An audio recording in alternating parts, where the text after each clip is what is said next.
Assalamu alaikum students. Now this is your question number 2 of exercise 3.1.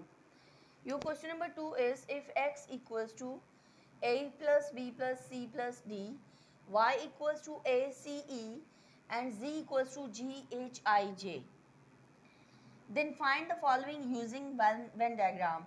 यानी आपने इन सब को वेन डायग्राम में पुट करके आपको 6 क्वेश्चंस अलग अलग दिए गए हैं, आपने वो वेरीफाई करने हैं. ठीक है. अब सबसे पहले हम देखेंगे कि हम इसको वेन डायग्राम में किस तरह से पुट करेंगे.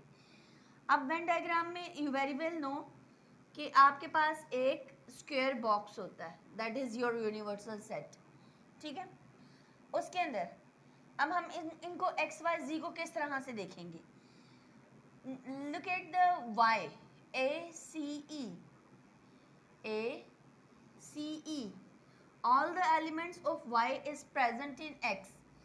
It means कि हमारा जो y है that is the subset of x. x का सबसेट है. यानी if we draw x like this, तो x के अंदर ही हम y ड्रॉ कर देंगे क्योंकि y के सारे एलिमेंट x में प्रेजेंट है. a c e ड्रॉ कर दिए. अब x के बाकी जो रिमेनिंग है b d वो हम यहाँ पे लिख लेंगे. ठीक है. और z बिल्कुल डिसजॉइंट सेट है. There is no element of z present in y x and y. z का कोई भी एलिमेंट आपके x और y में नहीं है. सो दैट्स वाई आपने z को अलग से ड्रॉ कर दिया. ठीक है. ये आपने z ड्रॉ किया. अंदर लिख लें, बाहर लिख लें, बात ही की होती. No need to worry. G H I and J. This is how you draw your Venn diagram. अब आपने Venn diagram तो ड्रॉ कर ली. अब इसको आप अपने सिक्स के 6 पार्ट्स में किस तरह से अप्लाई करेंगे ये मैं आपको 6 टाइम्स ये ड्रॉ करके फिर बताती हूँ. Okay students, I have drawn these Venn diagrams 6 times for your 6 parts. Your first part is x union y union z. यानी सबसे पहले आपने x union y को हाईलाइट करना है. कौन सा पोर्शन x union y है. You very well know कि all the elements of y is present in x a. That means y is the subset of x. y चूँकि subset है x का और x union y हमने निकालना है, तो हम x यूनियन y क्या करेंगे. ऑल हॉरिजॉन्टल लाइंस, यहाँ पे हम हॉरिजॉन्टल लाइंस ड्रॉ कर देंगे. ठीक है. जिसमें x और y दोनों पोर्शन आ जाएंगे. अब उसके बाद x यूनियन y के साथ ये हमने कर दी वर्किंग. ठीक है. इसके बाद हमने यूनियन z करना है, यानी z के साथ यूनियन करना है. तो उसे हम थोड़ा अलग से शो करेंगे कि जब हम इसको z के साथ मिलाएंगे, यानी इन दोनों के एलिमेंट्स लेंगे, तो पहले हमारे पास हॉरिजॉन्टल लाइंस थी, then we take vertical lines. ठीक है. अब ये हमने वर्टिकल लाइंस ले ली. चूँकि x यूनियन y के आंसर के साथ आपने यूनियन z करना था, तो इसलिए आपने दोनों में वर्टिकल लाइंस ड्रॉ की. सो योर फाइनल आंसर, आपका फाइनल आंसर क्या होगा. x union y union z का फाइनल आंसर है. आपने बॉक्स ड्रॉ करना है उसी तरह से, और फिर इसमें आप 2 पोर्शन डाल के बताएंगे कि हमारा आंसर जो है वो दोनों आंसर हैं. यानी आपके पास वर्टिकल लाइंस, हॉरिजॉन्टल लाइंस और हॉरिजॉन्टल के साथ वर्टिकल लाइंस, हॉरिजॉन्टल के साथ वर्टिकल और खाली वर्टिकल, ये सारा पोर्शन आपका आंसर है. ठीक है. अब करना है x यूनियन, अब ब्रैकेट में है y यूनियन z. अब y और z का यूनियन फाइंड आउट करना है, यानी इसमें इन दोनों में ऑल कॉमन नॉन कॉमन को आपने हाईलाइट कर देना है. अब दोनों में कुछ भी कॉमन नहीं है, सो दैट्स वाई जितने भी नॉन कॉमन है उन्हें आप हाईलाइट करेंगे। उन्हें हमने हाईलाइट किया हॉरिजॉन्टल लाइंस से। ये मैंने हॉरिजॉन्टल लाइंस ड्रॉ की y, और अब मैं z पे हॉरिजॉन्टल लाइंस ड्रॉ करूंगी। ये हो गया y यूनियन z, ठीक है, y यूनियन z हो गया। अब x के साथ यूनियन फाइंड आउट करना है। Union you very well know all common non common, तो जितने नॉन कॉमन थे z के वो उनको भी आपने हाईलाइट कर देना है, और x के जितने एलिमेंट्स हैं उनको भी आपने हाईलाइट कर देना है। पहले हमने हॉरिजॉन्टल लाइंस ड्रॉ की थी, अब हम वर्टिकल लाइन से शो करेंगे।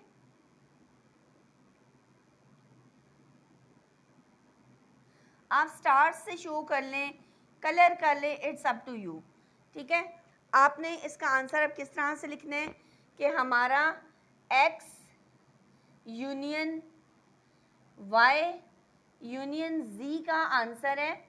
लास्ट वाले क्वेश्चंस में मैंने आपको दोनों पार्ट्स का अलग अलग बताया था, यानी x यूनियन y का अलग बताया था, फिर उसके बाद जब फाइनल आया था तब अलग बताया था। इस दफ़ा मैं जस्ट आपको फाइनल आंसर बता रही हूँ कि आपने फाइनल आंसर को किस तरह से बताना है कि हमारा आंसर क्या है। x union y union z आपके पास all common non common parts है।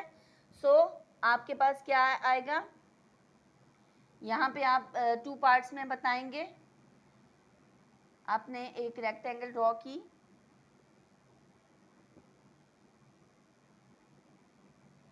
उस रेक्टेंगल में 2 पार्ट्स करके आप बताएंगे कि पहले हमारे पास हॉरिजॉन्टल लाइंस हैं और उसके बाद हॉरिजॉन्टल एंड वर्टिकल बोथ हैं, ठीक है। हॉरिजॉन्टल एंड वर्टिकल बोथ हैं। अब आगे बस ब्रैकेट में आ रहा है x intersection y। x intersection y में y वाला पोर्शन हाईलाइट होगा। y बिकॉज y के सारे एलिमेंट जो हैं वो x में प्रेजेंट है, लेकिन x में हमारे पास bd एक्स्ट्रा है, यानी आपका सिर्फ y वाला पोर्शन हाईलाइट हुआ। आपने इसको हॉरिजॉन्टल लाइन से किया। अब x intersection y is just y, ठीक है। अब जब हम इसका इंटरसेक्शन z से करेंगे, अब y का z से कोई वो मैच नहीं है। There is no element present, there is no element of y present in z। y का कोई भी एलिमेंट z में नहीं है, तो कुछ भी कॉमन नहीं आया। So that means the answer is empty set.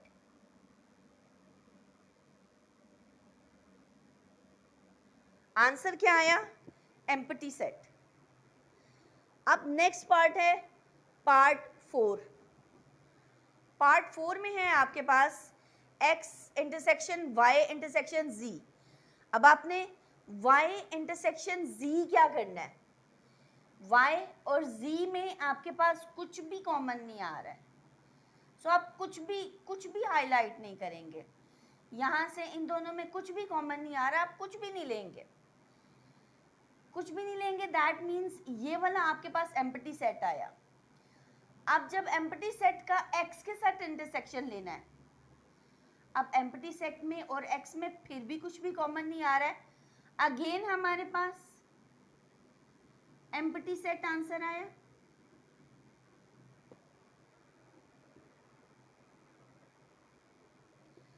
अब है आपके पास next 5th part x union y intersection z। x union y, so x और y बोथ आपने हाईलाइट कर देने हैं। यहाँ पे मैं कर रही हूँ, हाईलाइट कर रही हूँ, यहाँ पे मैं हॉरिजॉन्टल लाइंस के साथ x यूनियन y शो कर रही हूँ, यानी x और y के तमाम एलिमेंट्स हाईलाइट होंगे, ठीक है। नाउ ये हो गया आपका x union y। Now intersection z। अब x यूनियन y, अब इन सब एलिमेंट्स में से कुछ भी z में प्रेजेंट नहीं है, दोनों में कुछ भी कॉमन नहीं है, ठीक है। तो आपके पास अगेन आपके पास एम्प्टी सेट आंसर आया।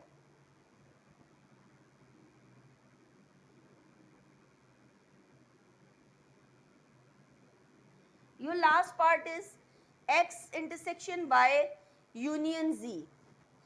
एक्स और वाई में क्या चीज़ कॉमन आ रही है?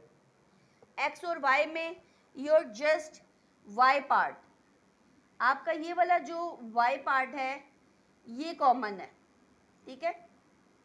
आपने इसे हाईलाइट कर दिया, आपने यहाँ पे हॉरिजॉन्टल लाइंस ड्रॉ कर दी एक्स यूनियन वाई में। अब आपने एक्स इंटरसेक्शन वाई में, अब आपने यूनियन जी करना है। यूनियन जी मीन्स कि आप यहाँ पे यूनियन मीन्स कि all common and non common parts. तो अब आप क्या इसका फाइनल आंसर लिखेंगे कि एक्स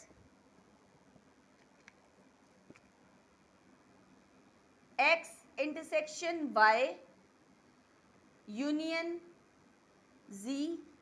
आपके पास क्या आंसर आया?